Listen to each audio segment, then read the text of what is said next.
everybody, welcome to the Empressive channel. There are a few things I want to talk about in this video. First, starting with the BET Awards. Now, the BET Awards aired last night, and there were some moments that stood out to me. The Migos performed their song Straightening, and they performed their new single with Cardi B called Type-ish. And Cardi B came out with a full pregnant belly. Now, is this a surprise to me? No. The Neighborhood Talk actually confirmed this some weeks ago, and I actually did a video about it. Also, I said that if Cardi was pregnant, it's possible that she would use her pregnancy to help promote the Migos' new music. And it turns out that I was right. This whole pregnancy reveal was the perfect marketing ploy for the Migos and Cardi B's new single Type-ish. And Cardi's pregnancy had a lot of people talking, so I do think this was a strategic and very smart PR move. So huge congratulations to Cardi B and Offset. Now, another performance that stood out to me was Her's performance. Her performed her new song, We Made It, and this is actually one of my favorite songs on her new album, Back of My Mind. Now, I wasn't crazy about her album, Back of My Mind, but this song definitely was one of the standouts, and her performance made me love this song even more. She actually came on stage floating in the air while playing the drums, and I always think it's impressive when an artist can sing and play drums at the same time, and that's exactly what she was doing. Also, her dancers were hyping her up in the background, and then she pulled out her guitar and started playing. I thought this performance was just amazing. It blew me away. Her is so immensely talented, and her performance was hands down one of the best of the night. Also, Her did win Best R&B and Pop Female Artist. She actually beat out Jasmine Sullivan, Beyonce, SZA, Jhené Aiko, and Summer Walker, and I thought that was a pretty tough category. But the way she showed out on that stage, I'm not even mad at the fact that she won. But in a perfect world, I would have given an award to every single lady in that category because all of them are doing a great job representing R&B, and they deserve to be acknowledged as well. And speaking of the ladies in R&B, I want to talk about Jasmine Sullivan and Ari Lennox because they performed their song On It and they shut it down. I mean, the vocals were everything. I love it. I love it. I love it. I love it. I thought they both looked absolutely amazing. And shout out to the Congresswoman Maxine Waters. She actually briefly opened up for Jasmine's performance, and I thought that was great. Also, big ups to Jasmine Sullivan for winning Album of the Year. Her album Hotels beat out The Weeknd, The Baby, Megan Thee Stallion, and Nas, and also Chloe and Halle. Now, I would have loved if Chloe and Halle won something at least. Hopefully sometime in the future they get their just due, but this was Jasmine's moment, and I'm glad that she won. Another performance I thought was super dope was Tyler, the Creator's performance. He rolled on stage in a car, and the whole set was like he was in this tornado storm, and at the end of his performance, he was blown away. I thought that was super creative, and I was just really into it. Also, I want to talk about Megan Thee Stallion. Megan performed her new single Thought-ish, and she came on stage looking like Beyonce. She removed that veil off her head and said, "I'm here." And I thought she looked good. I thought her performance was good, but something was missing.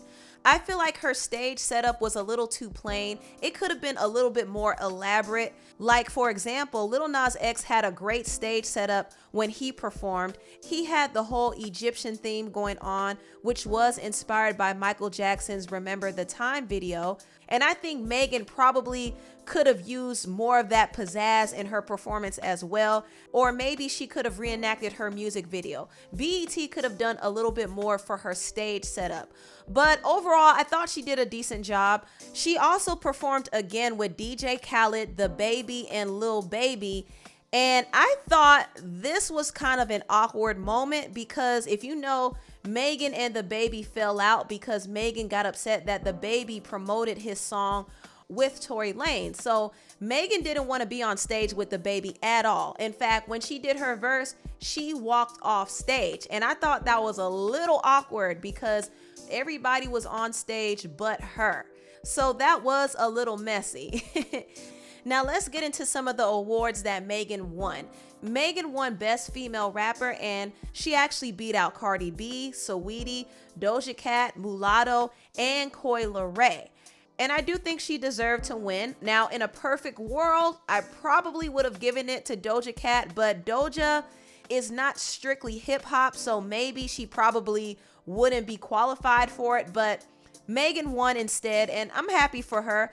And she also won Video of the Year with Cardi B for her song WAP, and she won the Viewer's Choice Awards for her song Savage with Beyonce. So Megan had a really good night. Also, another performance I personally loved was Bruno Mars and Anderson .Paak's performance. They performed Leave the Door Open, and once again, they sang their faces off. Every time they performed this song, they've always done a really good job, so I was here for it. Also, I was here for the City Girls. The City Girls performed their song Twerkulator, and I thought they really ate their choreography. I didn't understand why people didn't like it, but I personally enjoyed it. I thought they did a good job. I don't really put high expectations on the City Girls like that, so when they exceed my expectations, I have to give them props. And shout out to their choreographer, Sean Bankhead, because he's the one who choreographed this routine. Also, I really like the tribute to Queen Latifah. Queen Latifah was actually honored with the Lifetime Achievement Award, and Rhapsody, Moni Love, MC Lyte, and Lil Kim came out and gave her a tribute, and I thought that was really a beautiful moment. I think Queen Latifah definitely deserves all of her flowers, so that was great. And there were other performances that I didn't really touch on, but I thought everybody did a decent job, to be honest. Some people did better than others, but for the most part, there was no real boring moment. I thought BET put together a great show this year. Now, I do want to talk about a moment that happened on the red carpet. Lil Kim was actually asked if she would do a versus battle, and she actually said she would. She said she would battle Nicki Minaj. Now I have to ask, right? We're not gonna say who against, but would you do a versus? Yes. You would do it? Yes. Oh, I see that. All right. Is there anybody that you would do it against, or are you just ready for anybody? Nicki. Nicki, really? I would love to see that. Yes, me too. I would love to see that. Now, I thought it was very, very interesting that Lil Kim said that she would do a versus with Nicki Minaj. She chose Nicki over the more obvious pick, Foxy Brown. I do think Foxy Brown and Lil Kim would be a much better matchup because they both come from the same era. But the fact that Lil Kim chose Nicki says a lot to me. I personally think this is Lil Kim's way of extending an olive branch of peace to Nicki. Lil Kim and Nicki have had a very rocky history, and I actually broke down the history of their feud in one of my videos. If you get a chance, check this video out. But as of right now, I don't think Kim and Nicki have any bad feelings towards each other. They're not cool or anything like that, but I do believe that they are past their feud. And at this point, it would be a really powerful moment if they actually reconciled. It would actually be very groundbreaking for the hip hop culture. So I'm not against the idea of a versus battle between Lil Kim and Nicki, even though I do feel it would be mismatched because Nicki comes from a different era than Kim. They both have a lot of hits, but Nicki has more mainstream hits. So it would be a mismatch, but them coming together and reconciling would be such a great moment. I think a lot of positive things can come from that. Now on to the last topic. I want to briefly talk about the versus battle between Bow Wow and Soulja Boy. This versus battle was probably the most entertaining and ignorant versus battle that I've seen, but there were a lot of funny and good moments in the battle. I'm just gonna play a few clips and then I'm gonna talk about who I thought actually won. Oh, you keep going, nigga. I don't know what you. Bow Wow went to private school. You did. I was in real high school. I got kicked out of school. I was in alternative school. I was in CEP. Why you so I was mad? jumping monorail. I was in Simpson Road. I was on Don't Know Me. You up next. Now listen, Little Shad. What's up, little? That song that you played was cool and all, but it's old, Hey, Soldier, what you say? man. It's cool and what? Cool Now and check all. this out, right? What you got for me? You tired of hearing that song, huh? I want to hear it one more time. You know what? What you basically telling everybody at home and all your fans is that you ain't got enough records to hold with Bow Weezy. We just getting started. We got a long night, baby. Don't get too ahead of yourself. I'll be damn if I bring a motherfucking song back twice. Not even 1.5 times I'm not bringing it back. But you don't got enough remixes or features to do that. You can't do what I do. But I tell you what. That new. You gonna take a shot? That's man? that. You trying to get me drunk? What's up, Bow Wow? I'm saying, nigga, we got the Ciroc. You ain't gonna take a shot with your big I'm bro? gonna take a shot. It's a special night, man. It's take a long night. We just getting started. Go home, little Pee Wee. Academic. Now it's time to go home. How much did Soldier pay you? You gonna start embarrassing I'm yourself just saying, after this. Don't tell me that nigga flew you out here for you to sit up here. We got more versions too. He ain't even DJ. That's academics. We gotta have. He ain't even DJ. His name DJ Academics. That don't mean he a motherfucking DJ. Nigga. What the fuck you mean? Why you think his name DJ Academics goes? I ain't never seen a nigga touch no vinyl, nigga. Nigga, you tonight. He finna see it tonight. Got vinyl though, but I'm still touching it. Boy, I don't give a f. Yeah. What you do after this? Yeah. It's over. Stop it, little Pee Wee. I told you. You emptied your clip too early. You don't even believe that, little Now Pee Wee. you gotta deal with all the f***ery in the f*** now. What are you gonna do, Bow? Now. You never did a song with Drake. You didn't either. He actually took the shit and did the verse and then Drop that. put it you on it. That's all. Drop that. Yo, no. Listen. So those were just some of the clips from the Verzuz battle that I thought were entertaining. Bow Wow and Soulja Boy probably put on the best verses in my opinion because there was so much energy, there were so many entertaining moments, and they both put on a good show.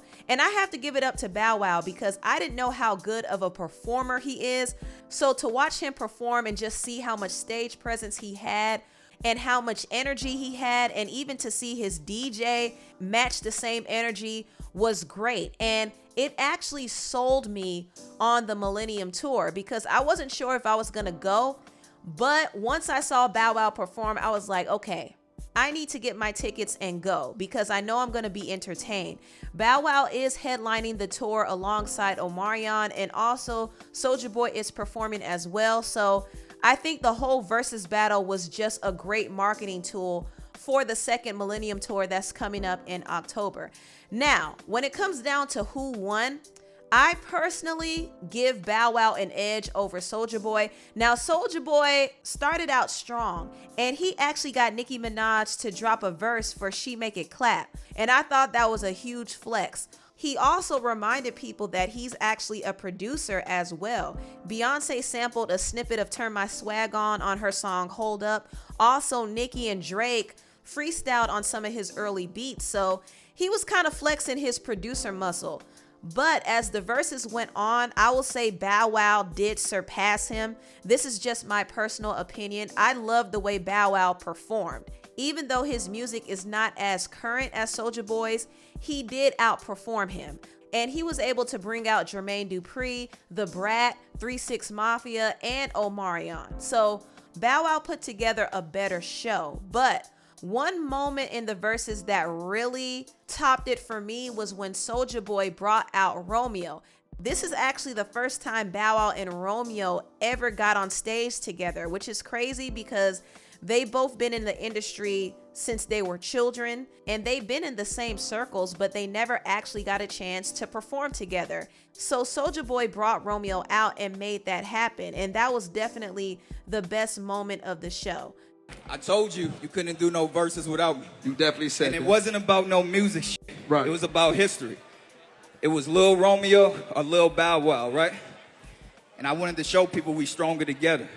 It shouldn't have took 20 years for us to be here, but I got to tell you, Soulja Boy, the first rapper and only rapper to get Bow Wow and Romeo on the same stage. So salute, man. 20 years later, That's facts. that's what it's about. And look, You did that. I got to tell you this, bro, for real. I've been wanting to tell you this for 20 years. Right on. My first song, My Baby, I put you on my song. The world put us against each other. But you the Michael Jordan, right? Every era have a Michael Jordan, a Kobe, and a LeBron. You the Michael Jordan. You inspired all of us up here. You know, for real. You need your roses. Me, I was Kobe, where I didn't have to be the most talented, but I'm going to work my ass off. I know my purpose. And Soulja, you was the LeBron of our era, where you came and you was just the innovator. You switched it up. You had niggas writing your name on their glasses. You deserve your roses too, man. So this is what it's about. At the end of the day, we stronger together. Absolutely. And you know I'm here because I want to represent for your little daughter. She may be the next little Bow Wow. She got it. The Young Guns, YGK may be the next little Romeo and Soulja Boy. Absolutely. So we got to show them that we stronger together. I thought this was a great moment. That was the best moment of the Verzuz to me. Anyway, tell me what you all think about this video down below. Please like, comment, and subscribe, and share this video if you care. Thank you so much for watching, and I'll see you next time. Bye.